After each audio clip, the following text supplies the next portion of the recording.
I think the guys have been very attentive. They've worked very hard. We clearly have some strengths, but we also clearly have some areas that need to be improved in order to play at the ACC championship caliber level and compete against the teams that are already picked in the top 10, top 15, top 25. Well, some areas that we need to improve are going to take some serious time. We have long and athletic guys, but we're also kind of on the small size in terms of physicality. We need our guys to get bigger and stronger in the weight room. You can't do that overnight. You can't even do it over a period of, weeks. It's got to be months, even sometimes, in some guys' cases, years. So I think this year we have to figure out as a staff and as a team, how do we overcome that area? Because we're not going to be able to just put 20 pounds on Duan Yu or Buka. And I think we can, but we are going to have to figure out a way to play in the post and around the basket, because I think the area that needs the most attention is our interior defense and rebounding. Well, I really like the way Jaquan Newton is playing, and we're trying to develop Bruce Brown and DJ Vasilovich into being viable options at the point throughout a game. But it's very, very clear that Jaquan is the most comfortable, the most experienced, and he's shown some very good leadership qualities at the point. So I like the way he's playing, and I like the way the two freshmen are learning.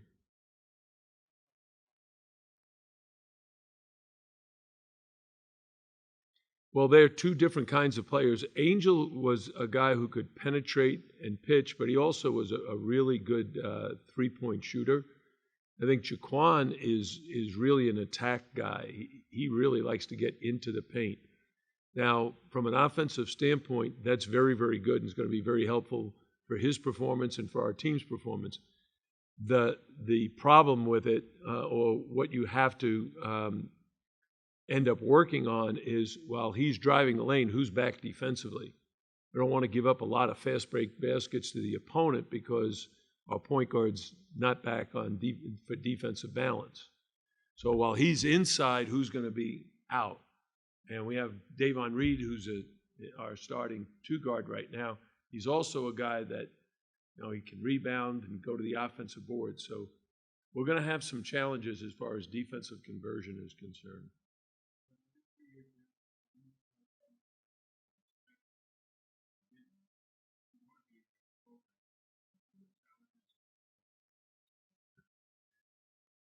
Well, it's more. I would describe our culture more is about playing up to your capability, of playing very, very hard and playing well together, and improving and getting better as the season progresses. And I think we've done that. I think this team will do it. Winning is a byproduct of doing a lot of other things, a lot of little things well, consistently well throughout a game, throughout a season. And right now with a young team, the one thing I see is the inconsistency. So we anticipate that inconsistency early on, but hopefully it can be developed into a more consistent effort defensively, a more consistent performance offensively. But we know we have to be patient with the young guys to get them to the level where they can succeed and win.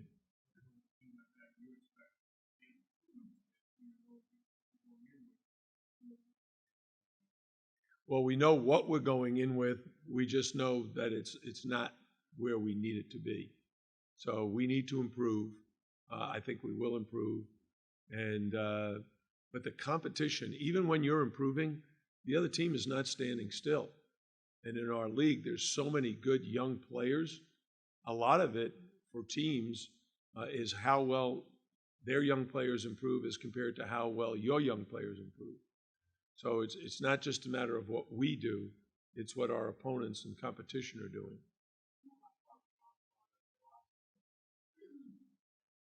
Well, Rashad Muhammad weighed 157 pounds as a transfer. He now weighs 184.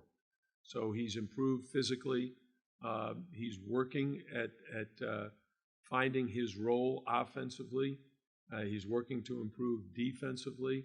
I would like to see him rebound more. I'd like to see him be a little tougher on the ball defender, a little more vocal team defender.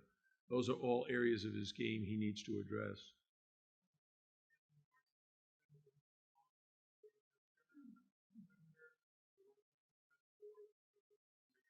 I think the challenge for Anthony is to be able to play multiple positions.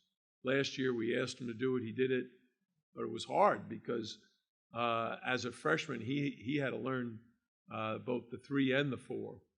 And this year the same way. He's more than likely going to be our starting 3-man and rotating to the 4 at some point. And that depends also on how the other players are playing. And the challenge for our coaching staff is to figure out how to put our best players out on the floor. And it's not just who are the best individual players, but who plays the best together. And Anthony Lawrence is certainly going to be a major factor, whether it's at the 3 or 4, starting or coming in off the bench. He's got to make a major contribution, far more than he did a year ago. His playing time is going to be significantly improved or increased.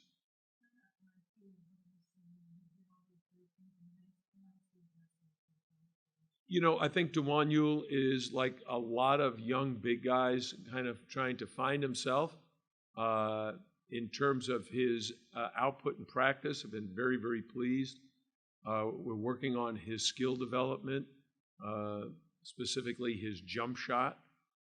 And as that part of his game improves, he'll get to add more and more.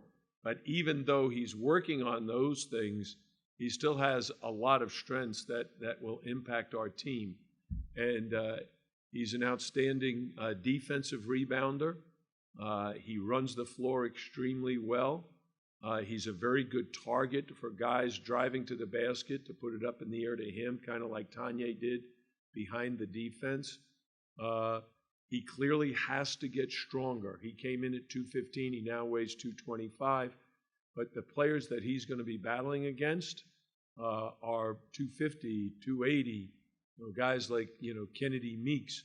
They're huge guys, and you have to get stronger and learn how to use your speed and quickness. And I think that's an area of his game that needs attention, but I think can be very good.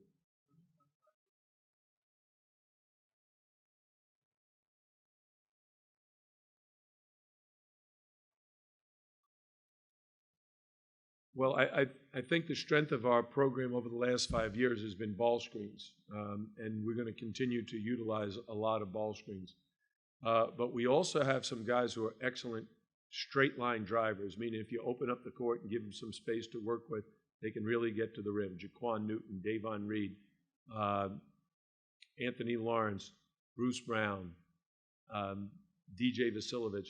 Those 5 guys in particular are very, very good at beating their man and getting to the rim and creating problems for the defense. So we're looking at various things. We're practicing various offensive options. We haven't decided on any one thing.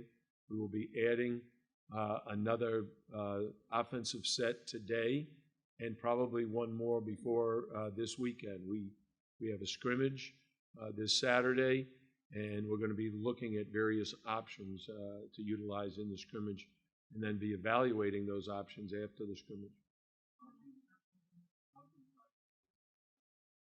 Seriously good. I'm serious. Oh, he's really good offensive player.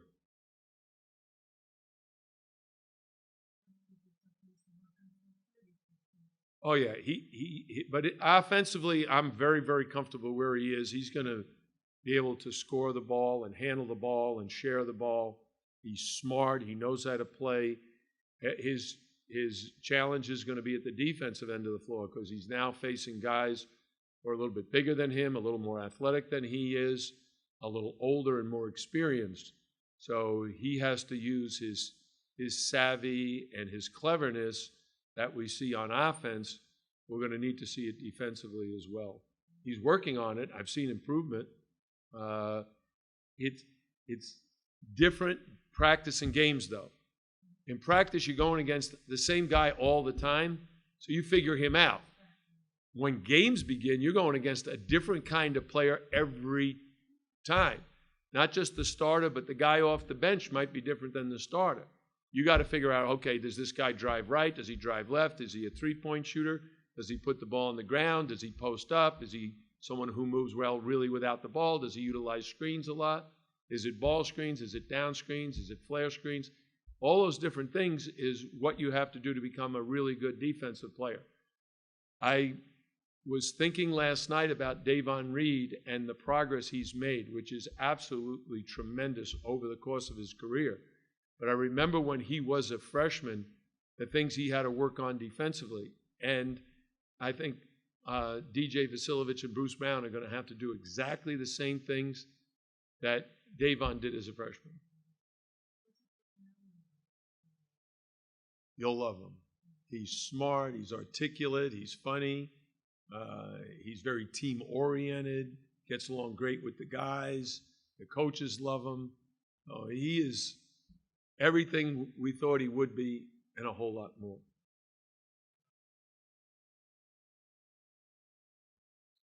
Bruce is a Duran Scott type, lovable character. He smiles all the time. He's seriously athletic. He's great in the open court because he can get to the rim. So I won't say easily. I don't think anything is easy, but effectively he can get to the rim, use his right hand, left hand, use hang time to create a shot that most players can't make. He works very hard defensively, and I think he's our leading guard rebounder right now in practice, so I expect he'll be able to help us on the boards as well.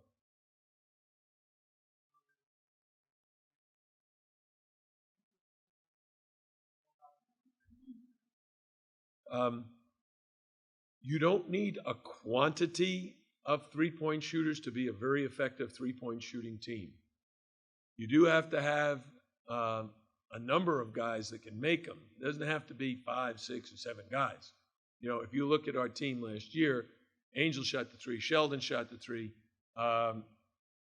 Davon shot the 3, Anthony Lawrence shot the 3 from time to time, Ivan Cruz-Uceda shot the 3, and there's probably somebody I'm forgetting. You have to have enough, which I think we have, but what's more important, they've got to be shooting it well. Because I'm not going to have a lot of options deep into the bench. We only have 10 scholarship players. I'm probably going to tell you that throughout the season because like yesterday, on Saturday, we took off yesterday, but on Saturday, Abuka Zundo and Rodney Miller didn't practice for various reasons. And only had then 8 scholarship guys. It's hard to practice correctly. But throughout the season, hopefully we can stay healthy enough that we can put our best team out on the floor.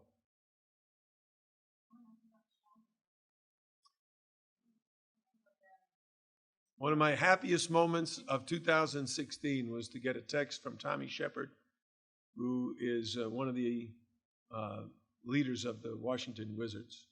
He's in their front office, and he texted me and said, you have a wall with your NBA players listed because you can now include one more. Sheldon McClellan will be a Washington Wizard this year. And I'm so happy for him. He's deeply deserving of that acknowledgement and his ability to play basketball. And he's such a wonderful kid, and I text with him afterwards. I text with his mom, text with his agent. We're very, very happy for him.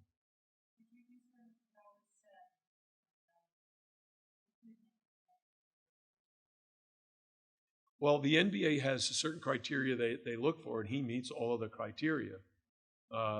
Size, strength, speed, quickness, jumping ability, shooting ability, three-point shooting ability, free throw shooting ability, driving ability, mid-range game, ability to guard and defend different players, be able, in Sheldon's case, he can guard the 1, the 2, the 3, and that kind of versatility, especially in the NBA today where it's like no position basketball. They don't play necessarily with a 4 and a 5 man. Sometimes you'll see teams play with 2 or 3 point guards out there. You'll see them play with small ball type basketball, playing 5 more skilled, smaller players. And Sheldon fits all of those. He can play the natural 2-guard position at 6'5". He can swing over and play the point some. He can swing up to a small forward position and play. He can guard all of those positions. And that kind of versatility is what a coach looks for in this day and age. That's why he didn't get drafted. It wasn't about his basketball ability or skill level or his potential to play in the NBA. It was really about his age and why he didn't get drafted. Because the draft is really about potential. Draft guys who are 1 and done, 2 and done, and try to bring them along in your system rather than let them develop in college.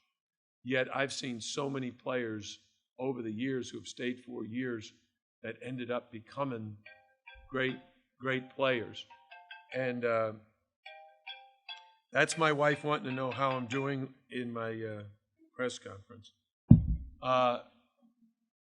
But in Sheldon's case,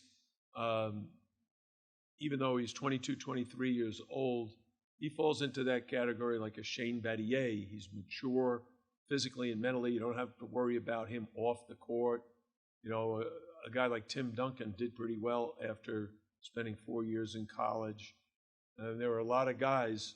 I coached Ralph Sampson at the University of Virginia. He spent 4 years in college, and he was the #1 player chosen in the draft, and would have been the #1 player chosen after his freshman, sophomore, and junior years as well.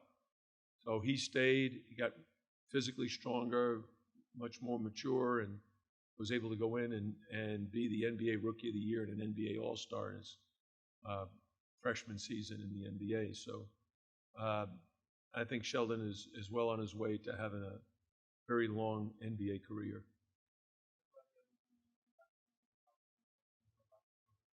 I talked to Angel twice this weekend. He's doing very well.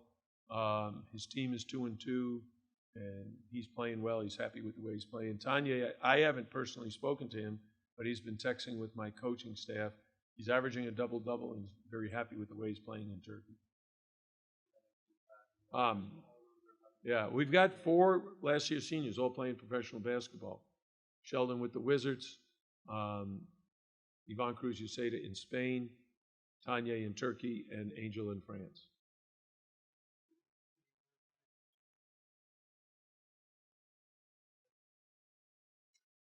You know, Shane Larkin, you're talking about, he should be in the NBA right now. He's certainly an NBA player. He played 3 years. But what I'm going to share with my players now is, you know, basketball is a business, and the professional game is a lot different than you think it is. There's so many players trying to make the NBA, and you need to understand the market. And in Shane's case, his agent tried to negotiate a very lucrative pro contract. He was offered, I think, contracts by 2 different NBA teams, and his agent turned those down, trying to get more money.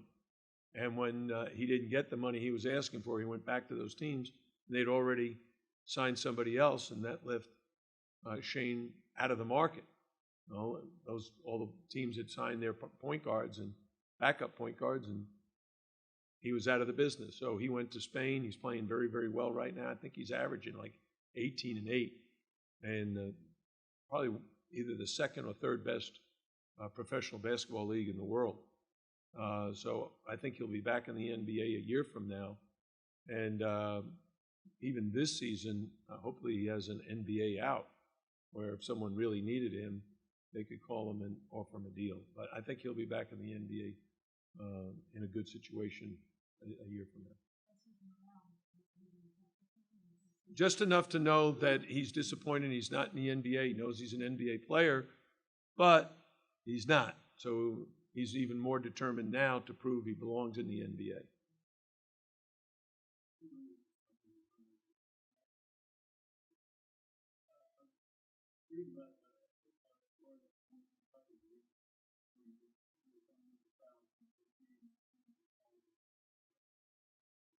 No, not yet.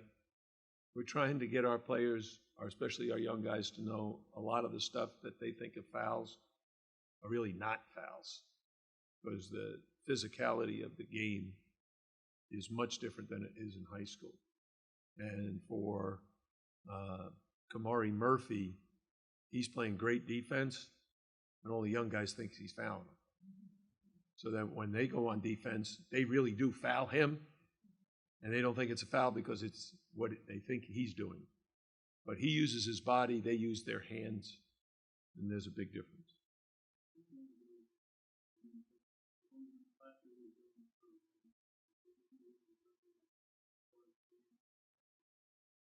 No, I don't think so. We have the supervisor of officials, Brian Kersey, coming in to talk with the team, so we'll be addressing it. Thanks, everybody.